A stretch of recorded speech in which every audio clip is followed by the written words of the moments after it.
Maryland Extension in Somerset County on the eastern shore of Maryland. And today we're going to be talking about advanced cover cropping.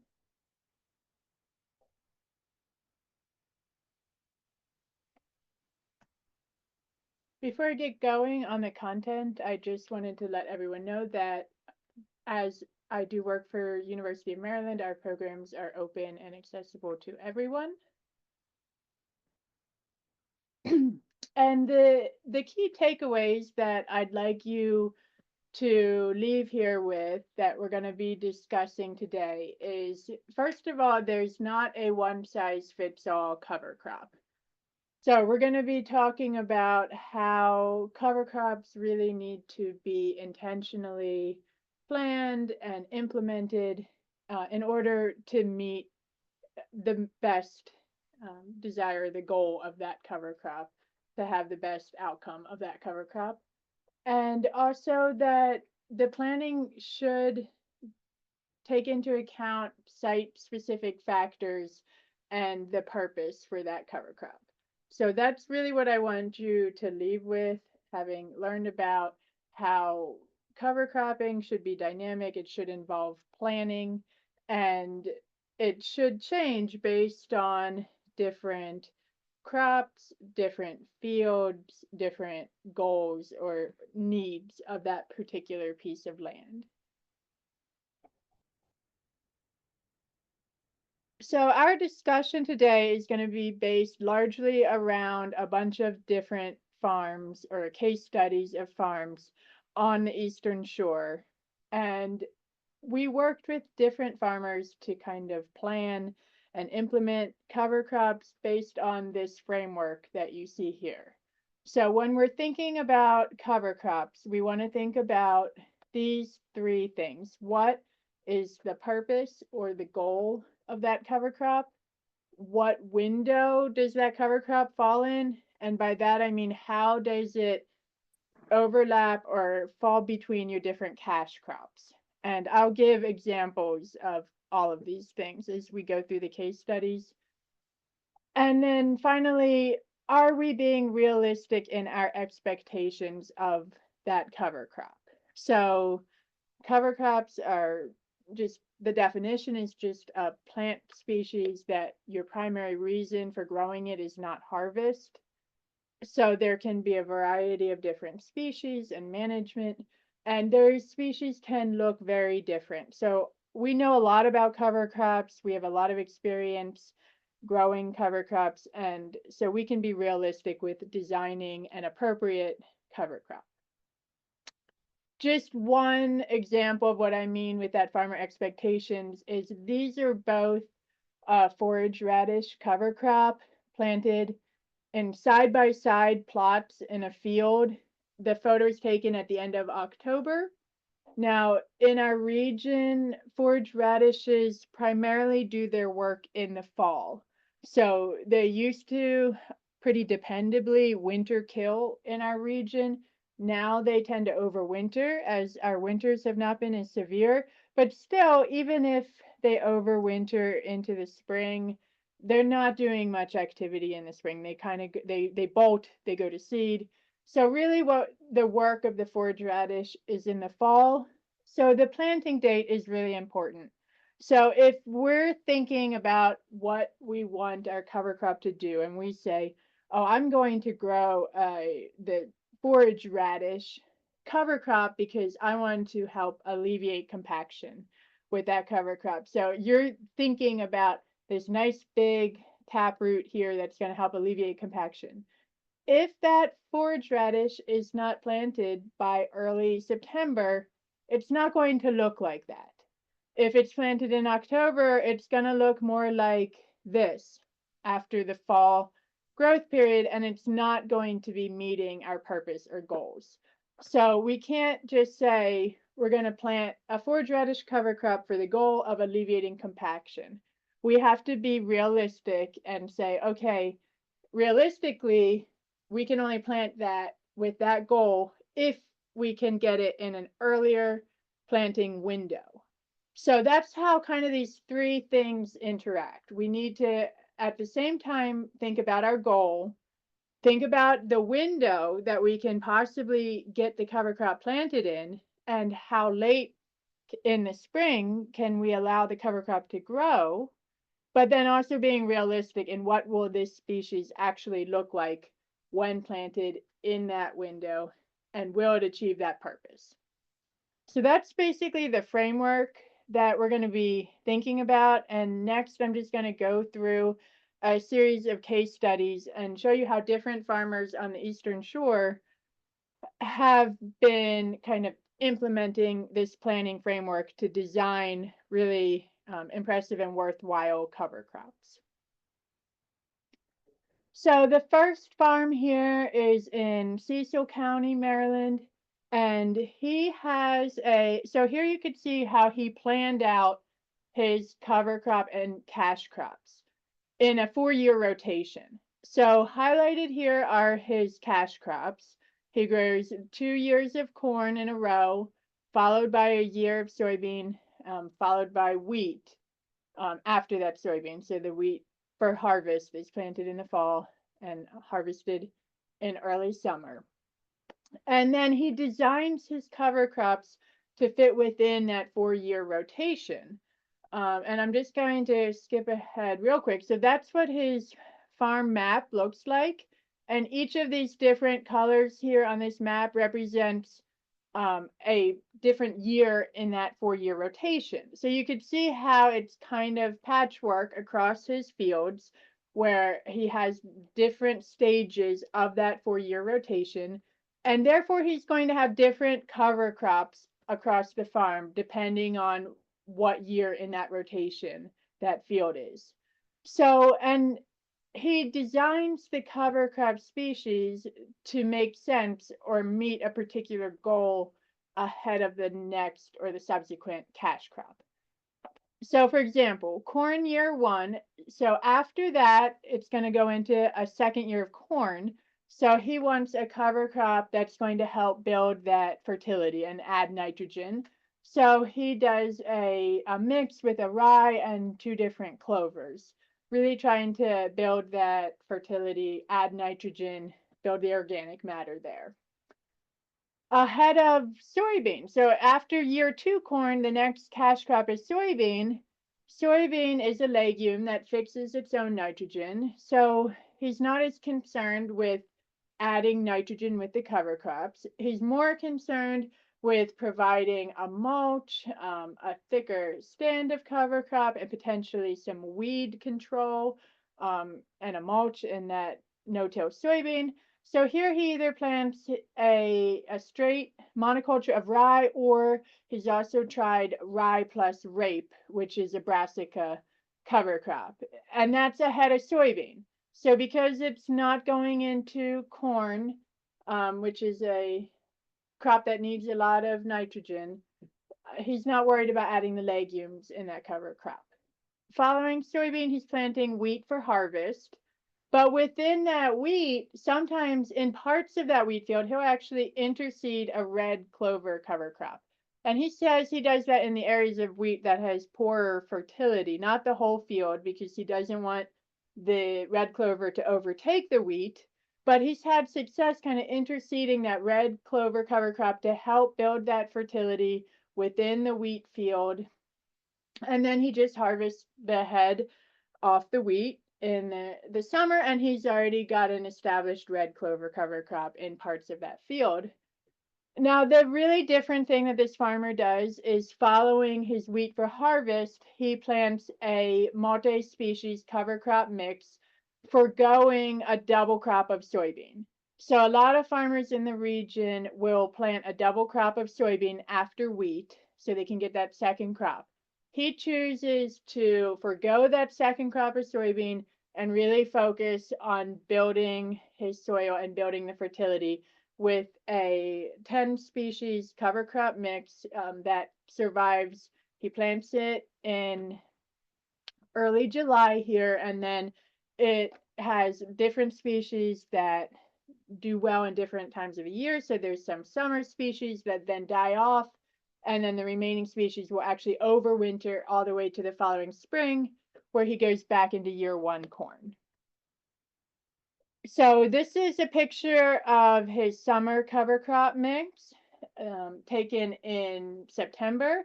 So you can see some of those summer species really doing well there. It's quite a tall cover crop, a lot of biomass being added, which will then decompose, add a lot of organic matter and nitrogen to that soil, build the fertility. And then here's that same cover crop, and I'm going to show you what that cover crop looked like 2 different springs. So remember, he's planting it in early July, and that cover crop is surviving all the way to the following spring. So these photos are showing you what it looks like in the following spring. Here it is 1 year, and then here's that same cover crop the following year. So you could see there's some brassicas there, the clover, the legumes, and some grasses, but it does look different from year to year. So that's another thing we want to keep in mind when we're thinking about cover crops or trying things. It is the norm for cover crops to look different year to year based on climatic factors and even based on where on the farm you're trying to plant that cover crop. So we do recommend trying particular things if you think it should work and you've had some success with it. We do recommend trying it a few years in a row or at a few different places to see before just giving up on it. But both of these are decent cover crops, and you can see a lot of mulch here. Even in the year where the stand wasn't as good in the spring, you can see a lot of that thatch and mulch that is helping to hold down those weeds. And another thing when we think about are we being realistic in our expectations of the cover crop is being realistic in are we able to manage that cover crop. So is he prepared to deal with this kind of biomass in the following spring? Like, does he have the equipment to terminate that or to plant through that? And we want to be conscious of that. And if the answer is no, then there's other cover crops that are going to be a lot less biomass, lower lying, but can still have significant benefits, like adding a lot of nitrogen, that the farmer may be equipped to handle that biomass better. So we want to keep that in mind. Here's another example. So switching to a new case study. This was a farm in Wicomico County, Maryland, on the shore. This was wheat and vetch. And his goal for planting this, he had never tried vetch before, but especially with the nitrogen prices, he said he wanted to cut back on his nitrogen applications and try to grow some of it with the vetch. He was not organic, but still trying to grow some of the nitrogen. So I'm going to walk through his experience here. Here he planted this in early September with an aerial ground rig. So you can see he interplanted into a standing soybean crop with a ground rig, not aerial seeded, but aerial ground. And he harvested that soybean. So here's what it looked like at the end of October. And he did not actually harvest that soybean until November 18th. And so you could see a pretty nice stand coming up in those soybeans, and then he was able to harvest the beans. Here's what the cover crop looked like by early December. So a nice stand here, especially for a ground aerial application, but pretty low biomass in December, so only 340 pounds per acre. Now jump to the following spring here. Okay, so here we go the following spring. So huge increase in biomass. We went from 340 pounds per acre to 8,500 pounds per acre by May 15th. You could see how thick that stand is, adding a lot of nitrogen here. And then his management in the spring. So now we get back to, is he equipped to handle this kind of biomass? And in his case, yes, and it benefited him. In other people's situations, this may be more than their equipment can handle. But he waited till the wheat and veg was shirt pocket tall for the ground that was going into soybean, and then he crimped it down.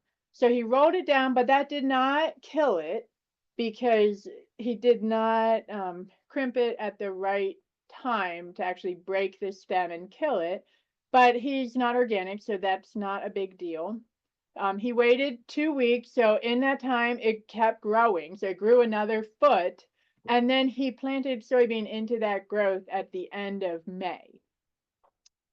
And here's what the soybean crop looked like. And you could see what is impressive here and a really good benefit of this cover crop is this thick mulch that is still, you still got a nice thick layer there in August. So really good for helping to control weeds that may emerge, especially before the soybean canopy is able to happen, and also a good source of nitrogen for the soil.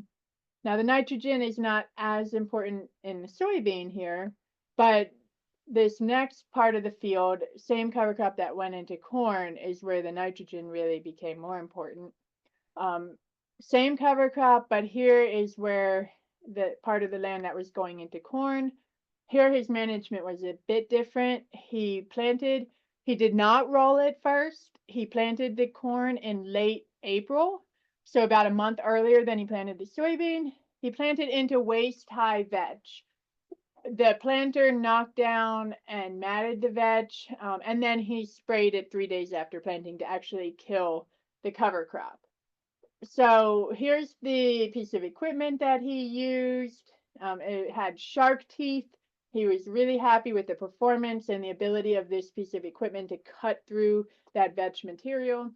Other people with other equipment may have difficulty getting through a veg cover crop that looks like that. So again, be realistic with your equipment and your abilities to get through different types of cover crops and plan accordingly. So here's what the corn crop looked like. Again, a really nice layer of mulch preventing weed emergence. Here it is in August. And also all of that nitrogen that you see there in that veg material is going to be released into that soil, and a lot of it available for that corn crop. Another example on a grain farm. So here is a cover crop that has a lot, like if you look at the photos here, this is a lot easier to manage cover crop. So if you're intimidated by photos that look like that and shirt pocket high veg, then this may be a cover crop that is more appropriate for your operation. So again, this was a hairy vetch, but they did not let it grow as late in the spring. So the timing and management is key. And they also included a winter pea in this rotation. So they were very intentional here with planting the cover crop and getting a good even stand. So the thing about a legume cover crop, if the goal or the intention is to reduce your nitrogen applications because you planted a legume cover crop, it's really important that that has a pretty even stand across the field if you want to give it nitrogen credit. So you don't want a really patchy cover crop stand, because then you're going to have patchy nitrogen additions and you're going to have to just apply your normal rate of nitrogen. So this farmer was very intentional. He actually had a drill with 2 different seeding boxes. He put the pea in one box and the rye and vetch in another to help with the seed separation. Drilled that cover crop in into the corn stubble. So he did not interseed. He waited till after harvest so that he could really get a good stand by drilling seed to soil contact. And he drilled at the end of October. So you had a pretty nice cover crop, but small, at the end of December. And then by April, when he terminated it, you could see A nice even stand, not as much biomass or nitrogen as the previous example, but this was what he could handle with his equipment for spring termination. So here we have an organic grain operation. So here we need to think, we have a few other priorities. So really big priority is adding nitrogen because organic forms of nitrogen are very expensive. So this farmer likes to grow as much as possible through cover cropping. But also we need to be very aware of weed control, as weed management options are really limited inorganic, and how are we going to terminate the cover crop? So we can't fall back on herbicides to terminate the cover crop. So there's much fewer options there. So this farmer, and this was a farm in Queen Anne's County, they planted winter pea in mid-November. So pretty late cover crop. So here we see um, by December, just barely emerged, very low biomass, but still he got it in the fall. And that when we want to keep in mind with our window that if it's planted late and we want it to be beneficial, then we're most likely going to need to significantly expand the spring growth period to make up for the loss in fall growth period. So here we are. These were some other fields that he planted. So rye and Balanza clovers, and rye plus crimson and Balanza clovers. These were planted in late October and still pretty low biomass, but a nice even stand. And he was able to drill these in December. And actually, he had a unique planting technique where he actually aerial seeded the small seeded clovers, and then right after that he went back and drilled in the rye. So then he was able to kind of incorporate that aerial seeded small seed through drilling the rye, and he's been very pleased with the result of that. So here you could see, again, he left it growing until mid-May on this organic operation. And here you could see how it was barely emerged by December, but a really nice looking cover crop the following May. The rye and Balanza clover here on the left, the right photo is showing rye, crimson, and Balanza clover. And then here is the winter pea by mid-May. Again, we need to consider him being an organic operation. How is he going to terminate that cover crop? So here, the date of roller crimping the cover crop is really critical. You have to wait till the stalks are at the right stage where they'll actually crack and break and the plant will die, rather than just kind of bending over and popping back up and continuing to grow. So organic cover croppers are going to have to wait often later in the spring to roller crimp that cover crop because they can't follow it by spraying an herbicide. And then some farmers who don't want to deal with this spring, having to kill a cover crop in the spring, they could try a species that will winter kill, like perhaps the forage radish, although that's not very reliable the past few years, but some kind of species that will reliably winter kill. So aerial seeded cover crops, here's another example. So even if the farmer chooses to aerial seed the cover crop, there's still opportunities to be intentional and make the cover crop as worthwhile as it possibly can be. So here's an example of one field in Caroline County, but the two halves of the field were managed differently because they were in different cash crop rotations. So this half here was corn followed by soybean, and the back half of the field was soybean followed by corn. So in the same cover crop season, he was able to have aerial seeded with an airplane, two different cover crop mixtures on two different dates. So the pilot flew on radish and triticale cover crop ahead of the soybean because he was not interested in planting a legume ahead of a legume cash crop. And that was flown on earlier, so September 10th rather than September 30th, because it was going into corn, which has a more open canopy. So for the soybean part of the field, this farmer chose to fly it on later because the soybean canopy was not opened by that early date. So he wanted to wait later so that the seed could have better contact with the soil. And also he chose to do a radish and veg cover crop ahead of the corn.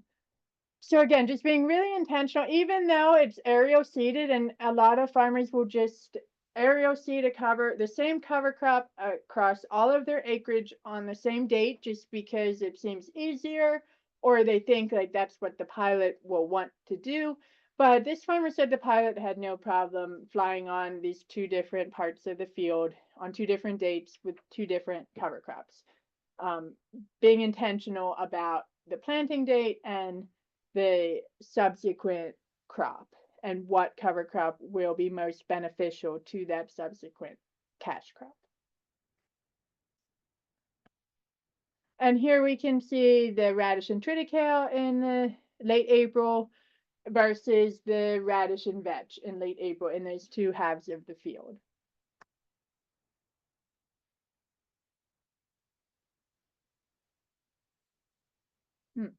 My photos seem to disappear here. Let's see what's going on. Okay, I'm not sure. Try to reshare my screen.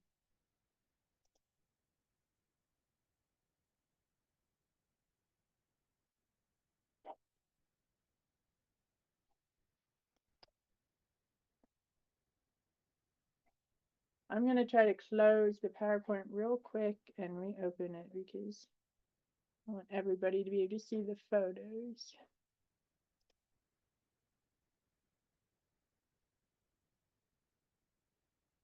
So now I'm going to switch into some rotations that involve vegetables. So vegetables, actually, you have sometimes even more opportunities for different types of cover crops or different windows or breaks in between those vegetable cash crops. So for example, if you're growing a cucurbit crop, then you might have an opportunity for a short season cover crop like buckwheat. So buckwheat here, and this was a vegetable operation on the eastern shore of Virginia. Buckwheat cover crop, great for pollinators. The thing to be aware of with buckwheat, again, being realistic in what cover crop you're working with, is that it is oftentimes best grown alone as a monoculture and not in a mixture because it does go to flower and seed so quickly. But in vegetable operations, if you have a short window where you're not going to have a cash crop growing in a particular plot or field, then buckwheat can be a great cover crop for about 4 to 6 weeks to kind of build some organic matter and add to that system. There's different termination opportunities or techniques with vegetable operations, especially smaller scale operations. So here's an example where this farmer uses a walk behind trailer that he flail mows to terminate and chop the cover crops, and then he actually places a tarp to help accelerate the decomposition process. He removes the tarp right before planting and further chops that residue to make a level planting bed. Here's a vegetable operation. And so again, he's very intentional. His primary reason is to build nitrogen for that cover crop. And he has different cover crops based on the cash crops.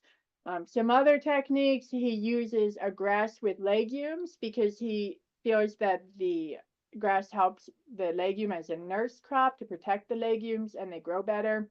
He drills for improved emergence and stand. Again, you want a nice even stand of those nitrogen additions. And then he manages it differently based on the following cash crop. So ahead of something like spinach, he chops and tills the cover crops. But if he's planting something like pumpkins, then he would roll as a mulch instead of chopping and tilling the cover crop. Here's some other vegetable operations, but on a larger scale. So this was a really interesting cover crop management. So the goal here, the farmer was trying to avoid using black plastic in watermelons due to disease pressure he was facing, where the water droplets were bouncing off of the black plastic and causing disease in his watermelons. So he decided to try to get away from the black plastic this year. He planted a wheat and veg cover crop, but then he sprayed out little strips early on in the spring where he was going to put his watermelon transplants. And he continued to let the cover crop grow in the area that would be aisles, so he could then roll that down as a mulch for the watermelons.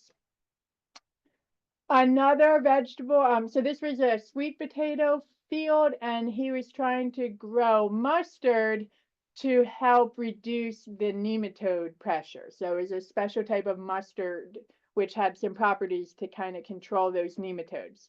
So just being really intentional about what is the purpose or goal of the cover crop. So finally, I just am close to finishing up here, but I want to mention species. So a lot of people, when they're trying to plant a cover crop, that's the first question that comes to their mind. Well, what species should I plant? And really, if we kind of think about these other things first, so what is your purpose or goal? What is your window? Are we being realistic in our expectations? Then it really narrows down the species that we can choose from, and it makes that decision a lot easier. So, for example, here, if we know our purpose is to build nitrogen, we're planting in, say, between soybean and corn. So we have a pretty late planting window after that soybean. And also we don't really have the equipment to deal with a really huge vetch crop. So we want something that's lower lying to the ground. So maybe a clover would be a good fit based on our purpose, our window, and being realistic about our expectations and our resources and our equipment. So we want to plant a clover. So you may be choosing between crimson clover and Balanza clover. So that makes the choice of species a lot easier when you think about those other three things first. But if you are to the point of deciding the species, I wanted to put in these few tools in the slide so that you would have access to the links and everything.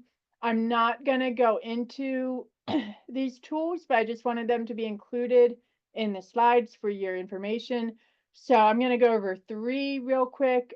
If you Google Virginia Cover Crop College 101, on this first link that comes up, Cover Crop College Tools and Calculators, that's a really nice tool where you can open up this Excel spreadsheet and you can kind of see based on your planting window what species may be a good choice, and then you can learn more about those species. The second, so this same calculator also has a guide for selecting your seeding rate. The second tool I wanted to just include is the Northeast Cover Crop Council. They have a decision tool and cover crop resources that can help you to explore different cover crop species and then select your species based on things like the goal and the planting window of that cover crop. So that's a cool one to check out. And then finally, a really nice, this is either available as a print book or a free online PDF from SARE, and this is called Managing Cover Crops Profitably. A really nice book that'll give you all the details you want about different species. Also, it has really nice tables as appendices talking about things like tolerances and performance and roles of the different cover crops. So finally, a few other considerations when you're doing the cover crop planning process. When diagramming the cover crop, you could note the functional groups of the cash crops, and it's always a good idea to kind of try to rotate the cover crops and the cash crops in terms of functional groups. So if you're growing continuous soybean for your cash crop, try something other than a legume for your cover crop to just break up that cycle. Again, I mentioned this at the beginning, but if you're trying cover crops that seem to be a good fit, we recommend trying them on a smaller area first, but also trying them for a couple years so that you could really see if it's a good fit. If you have a failure or a success, you want to make sure that it's not just due to an abnormal weather year or an abnormal piece of land that you tried it on. And then consider narrow fits. So there's some pieces of land may have very specific goals that you're trying to achieve. Like you saw some examples targeting nematodes or disease pressure, or maybe you have a particular crop that needs pollinators. So think about these narrow fits and all the different benefits that a cover crop could potentially provide, and then design cover crops specific to those different areas of the farm to achieve those goals. And then finally, farmer to farmer learning is really a very valuable way to learn or about different cover crops, other farmers, successes and failures, and ideas. So all of these case studies were just from the Eastern Shore of Maryland, farmers trying out different things that were successful, and different ideas. So here is my contact information. I always appreciate if you have the time to rate my teaching. And here is my email and phone number if you have any questions. And Shannon, I don't know if we have time now to do any questions. Yeah, there are a couple. Well, I see one is about interseeding. I don't know if you saw that one. Let me try to pull it up here. Let's see. How Okay, and how when and when is he interseeding the red clover and the wheat?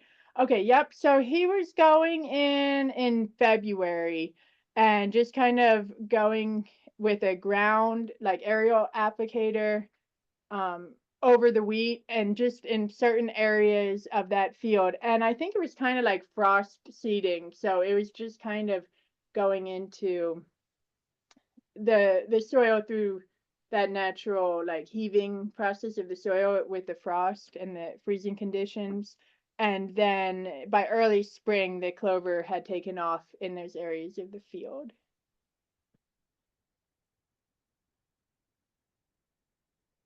Any other questions? This is an ongoing project and we're working with a lot of farmers. I think we have about 20 farmers doing really cool stuff.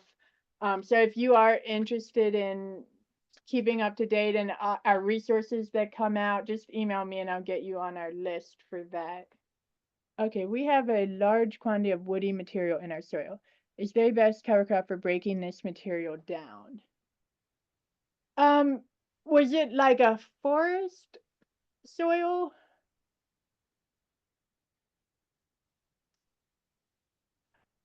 I would any free.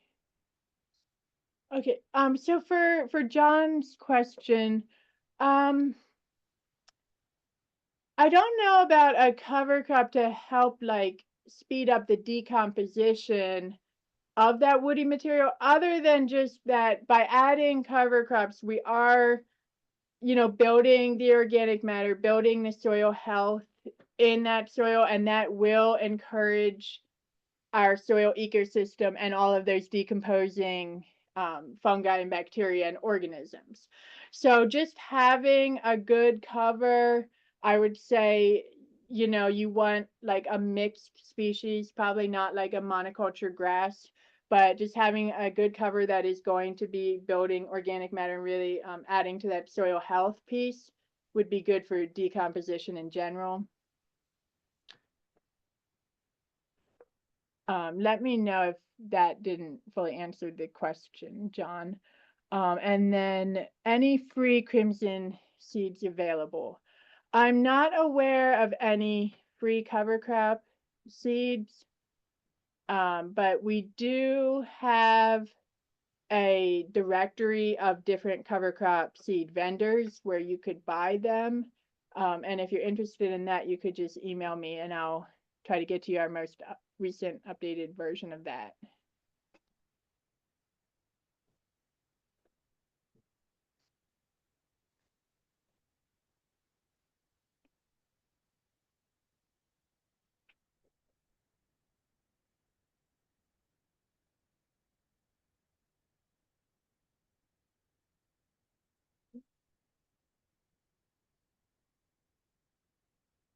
All right, are there any more questions? Getting some thank yous there. So you will be receiving a copy of the slide set that Sarah had, as well as the recording, and anything maybe soil health or cover crop related, definitely reach out to Sarah. She's kind of our agent expert in that area. So there's her contact information. And thank everyone very much for their time and participation through this series.